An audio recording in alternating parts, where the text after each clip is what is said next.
Buenas tardes, muy buenas noches a todos y cada uno de ustedes que, pues bueno, les damos las más cordiales de las bienvenidas aquí a nuestro humilde pueblo de aquí de Burley. Sabemos que vienen, pues bueno, haciendo una jornada bastante pesada y pues bueno, ojalá y que este tour sirva de mucho ejemplo para muchas personas.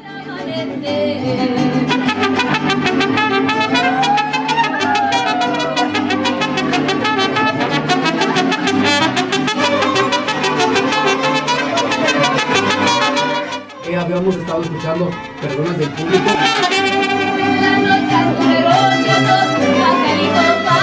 Antes que nada, perdón, mi nombre es Iván y soy colaborador de Aqui y también pues bueno, venimos a poner parte de nuestro tiempo aquí en la radio.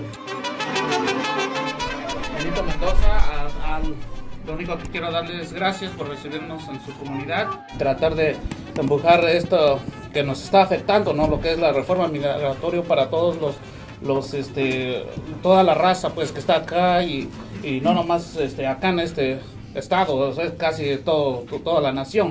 Eso, y lo dice con mucho coraje, con ese entusiasmo y con los puños arriba, ¿verdad? Gracias, así mero. Hasta la victoria.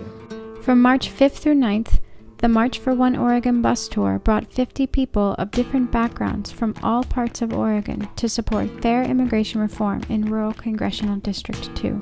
District 2 covers central and eastern Oregon and is represented by Congressman Greg Walden, ranked as the fourth most powerful congressman in the Republican Party.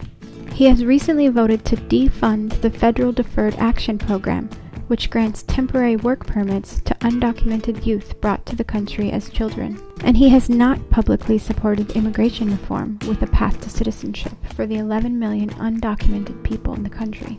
During the tour, undocumented Oregonians and their allies stood in solidarity with Washington and Idaho to put pressure on their congresspeople as part of a larger campaign to push for immigration reform and to keep families together.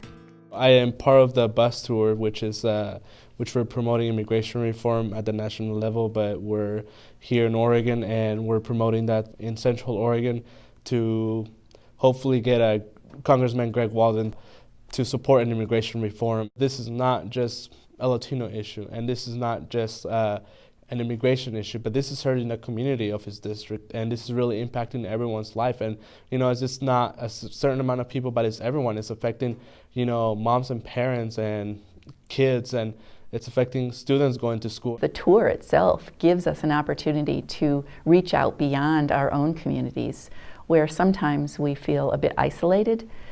In this case, we're lots of people coming from all over the state together, and we're showing that there's large support for this. It's a very diverse group of folks. I think we have several different nationalities and people from all walks of life.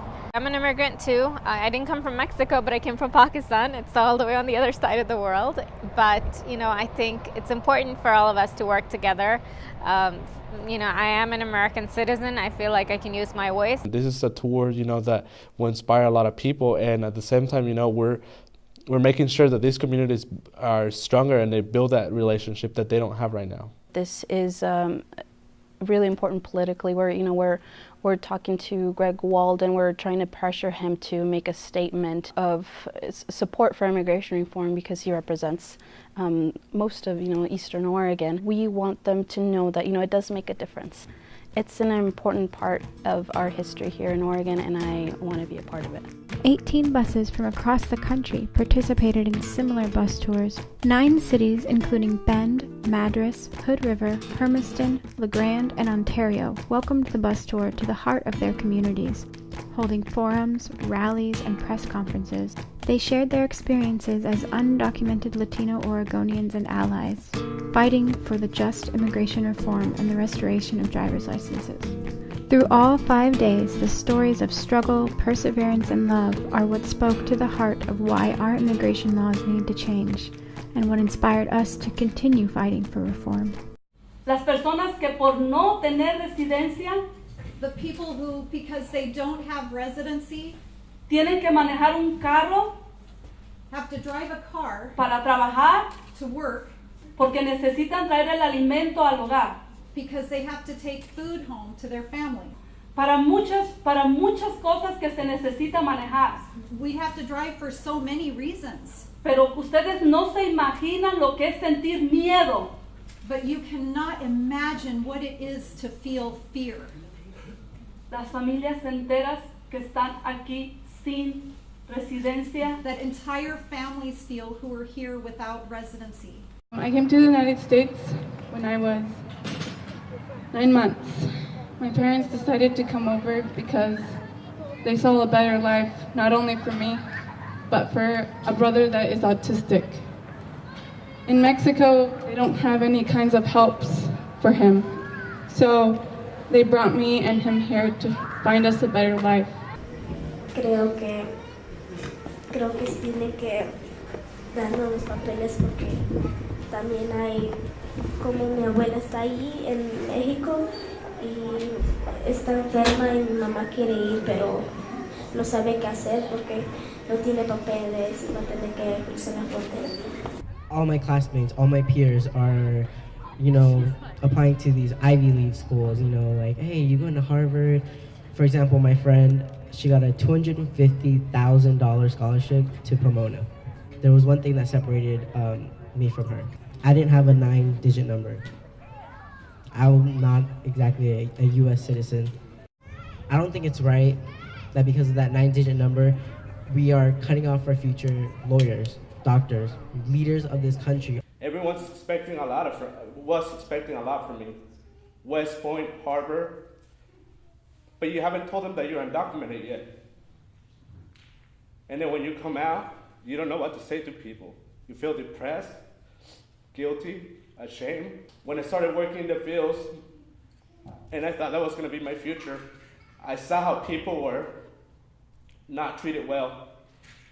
And it was very hard for me. Even as a police cadet, I got to see people get deported when I was undocumented. And it was so hard for me to see that because I could see myself or my dad in that. I've had a couple of family members deported from my family, and one of those deportations resulted in not being able to provide for one of their loved ones medically, and that was had really bad repercussions for their health. And not long after that support ended, that person passed away. So it's really, immigration reform is really life and death for a lot of folks. Un día una persona de Estados Unidos habló, supuestamente conocida de mi madre, y dijo que necesitaba una persona para que trabajara en su casa, y mi hermana más grande que yo era la que se iba a venir. Pero tenía que venirme porque la economía en mi hogar estaba destruyendo la familia. Y pues venía a trabajar, decidí irme con la persona, me fui, estuve un mes, pero ese mes fue un infierno. Cuando terminó el mes y ya era tiempo de cobrar, nunca recibí un centavo. Hasta ahorita nunca miré la ganancia de ese trabajo y lo aguantaba. Pero en el momento en que yo empecé a escuchar que ni siquiera podía dormir tranquila porque en esa casa había otras personas, mismos hijos de la señora, y una noche yo los escuchaba que empezaban a planear que querían entrar a mi cuarto y querían abusar de mí. Pero yo traía las enseñanzas de mi madre y ya no dormía. Y un día que ellos salieron todos, yo salí a una casa sin hablar inglés, a señas, le pedí ayuda a una persona, me ayudó a buscar un familiar que vivía en California en el directorio. Llegamos y nos dimos cuenta que aquí había la necesidad de tener documentos porque buscamos y buscamos dónde vivir y nadie nos quería rentar. Para ese tiempo traíamos dinero para pagar un apartamento, pero no teníamos el número de seguro que se necesitaba. Y nos encontramos una familia que también trabajaba en el campo y nos ofreció estar en su hogar mientras podíamos encontrar algo. Pero era una casa de 2 cuartos muy pequeños y vivíamos 40 personas. Pero era mejor que vivir debajo de un árbol, porque eso le tocó vivir a mi esposo unos meses antes con su familia, mientras encontrábamos dónde rentar. Personalmente yo he sufrido la discriminación por ser mexicana, por ser mujer, por ser indocumentada, por ser bajita de estatura, pero yo no me eché a llorar Yo busqué organizaciones que defendían a los inmigrantes.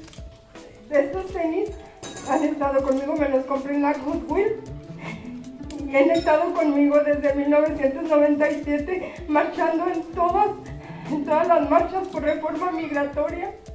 Muchas veces me sentí que caminaba sola, pero cuando yo empecé a relacionarme con las organizaciones y verlos a todos ustedes apoyándonos, me di cuenta que no estaba en las sombras.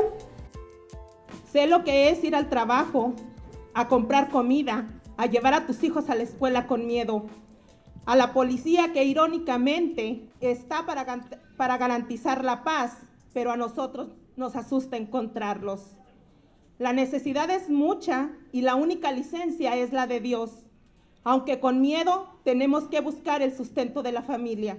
Algunos nos atacan y nos dicen ilegales por ver entrado sin el permiso que nos niegan por su conveniencia.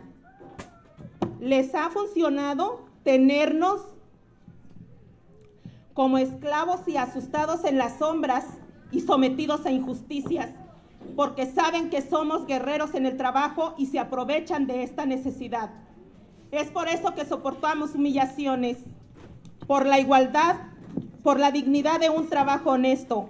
Nosotros correspondemos fortaleciendo y contribuyendo a esta nación. The kickoff event for our tour was hosted by Trinity Episcopal Church in Bend. Shortly after our bus departed, an arsonist broke into the church and set fire to the two main church buildings. News of this hate crime reached the bus riders en route to Hood River, reinforcing the notion that what we were doing was stirring things up and that we were working in a hostile environment. Many began to fear for their safety. Some had family members urge them to come home. In several communities, we were met with enthusiasm from the majority, but with intimidation and anger from a few. One of our outreach campaign efforts was responded to with racial epithets and acts of intimidation. However, this did not stop the bus riders or our mission. In fact, it gave everyone courage to go on. It fueled the passion and a sense of purpose. It's a tough time for all of us, and it's a lot of anxiety and a lot of feelings in this, and we have to get on to healing and find out what's happening, find out the truth. Our hearts are very torn apart by this and the entire bus tour. Our hearts go out to that community of Trinity Episcopal. I feel angry and hurt by this because we have worked so hard to bring a community together, to make a community that loves and respects one another, and we were doing some great leaps and bounds in this, and all it took is one act of violence to break a foundation here, and we're gonna keep going. I mean, it could break us or it can make us stronger. If we only have love to embrace without fears, we will kiss with our eyes, we will sleep without tears. If we only have love, with our arms open wide, then the young and the old will stand at our side. I hadn't been planning to go on the bus tour, but when I woke up Tuesday morning and saw the video of the fire, I knew I couldn't stay back. I had to go and feel as though, as part of the Trinity community, I was really representing the church on the tour. The riders on the March for One Oregon were shocked and deeply saddened when we heard about the arson fires suffered by Trinity Episcopal Church. We are a group of diverse Oregonians marching for a fair and just immigration policy. Some of us have indigenous blood. Most of us are descendants of immigrants, if not immigrants ourselves.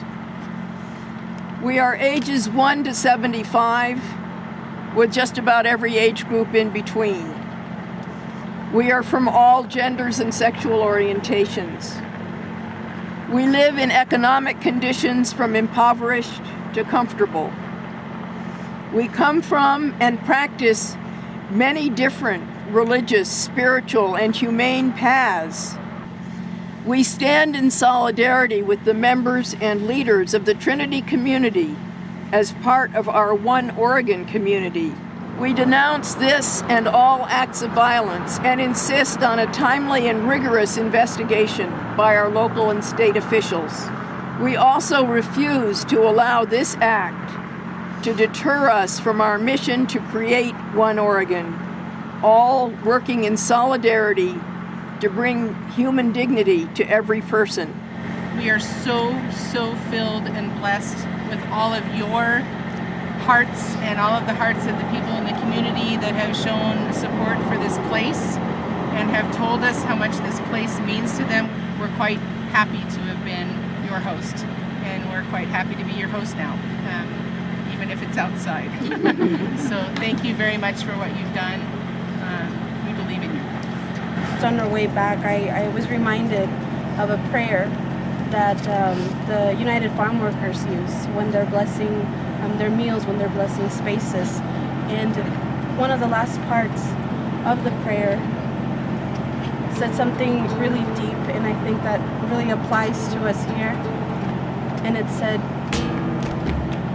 we pray for those that hate us so that one day we can make change in the world. The March for One Oregon did interviews on local and national radio and television and got front page news in every small town community that we visited. Our message reached thousands of rural Oregonians and our leaders. 2,000 people came out along the tour route to show their support, and we sent hundreds of letters and postcards urging Congress to pass a just immigration reform. We showed our leaders and our communities that small town Eastern Oregon stands together, united from all races and backgrounds, for dignity and fair treatment for immigrants. If Congressman Walden wants to represent his constituents, we say, keep our families together. We are your constituents, and we demand justice. We have to work together to make our communities strong. Y tenemos que trabajar todos juntos para hacer nuestra comunidad fuerte. There are many allies out there. Hay muchos foráneos allá. And it's very important to bring them into the movement too. Es muy importante traerlos dentro del movimiento también. I think that it means a lot to be a white ally in this struggle for human rights.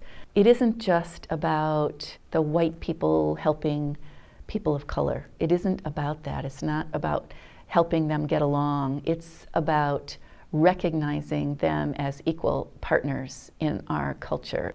When someone who is not directly affected by a particular issue advocates for it on the basis of compassion and on the recognition that a change in the direction of justice for any group improves our entire community. I want our representatives and I want our president to see us, that we are here to fight for what we want. We want justice. We need to reach out to all of the immigrant liaisons for all different House and Senate congressional offices. We need to talk to them and tell them about why we're doing what we're doing, because I think a lot of the representatives right now haven't heard from our communities. They've mostly heard from the right-wing groups or people who have been against us. Immigration reform is being debated at a national level right now in Congress, and the president has already come out with a statement, but yet it seems like they're not taking into consideration what families are needing really. You know, they talk about enhanced border security, English requirements, all of these things that not speaking directly to the needs of our undocumented families, and that's why it's so important that we're doing the tour. We're going across different communities and asking them to tell us what it is that they need, but also participating in this larger campaign to keep families together and to say that we need just immigration reform for all undocumented folks. Keep moving, keep marching. What you are doing today with this bus tour is historic, it is important, and it will be a determinant in our winning immigration reform. Somos inmigrantes y solo nos preocupa llegar a hacer el trabajo duro, pero honesto, donde el beneficio es de todos. Queremos salir con libertad y sin miedo. Les pedimos a los congresistas esta reforma migratoria, que no importa cómo entramos, lo importante es cómo nos desempeñamos.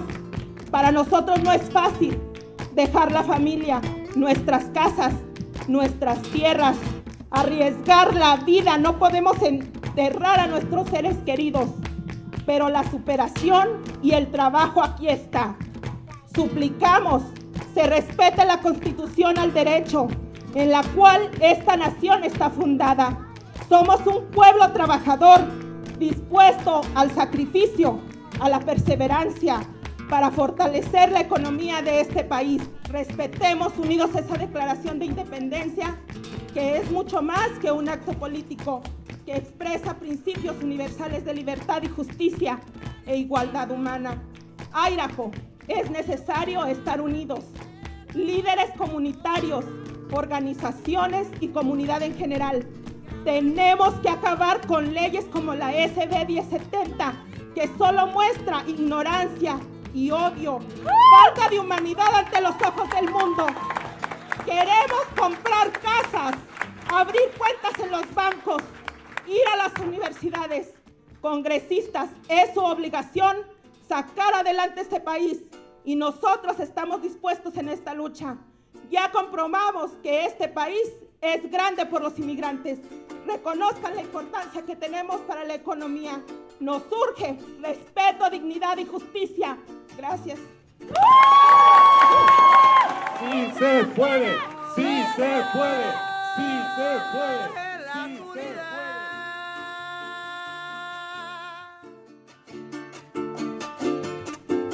Pero abro los ojos, me fascina la verdad.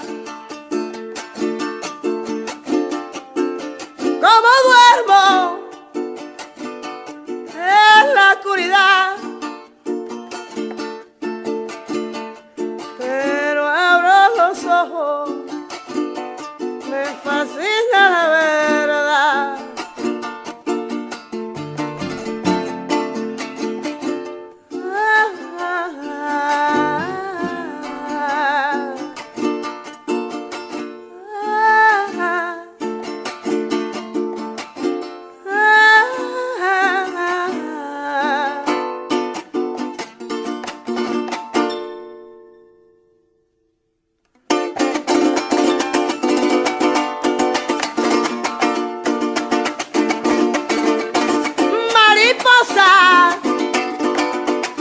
Que vuelas en el cielo, mariposa, que causaste mi dolor. Mariposa, cada asunto en mi vida. Mariposa, como me abres la herida.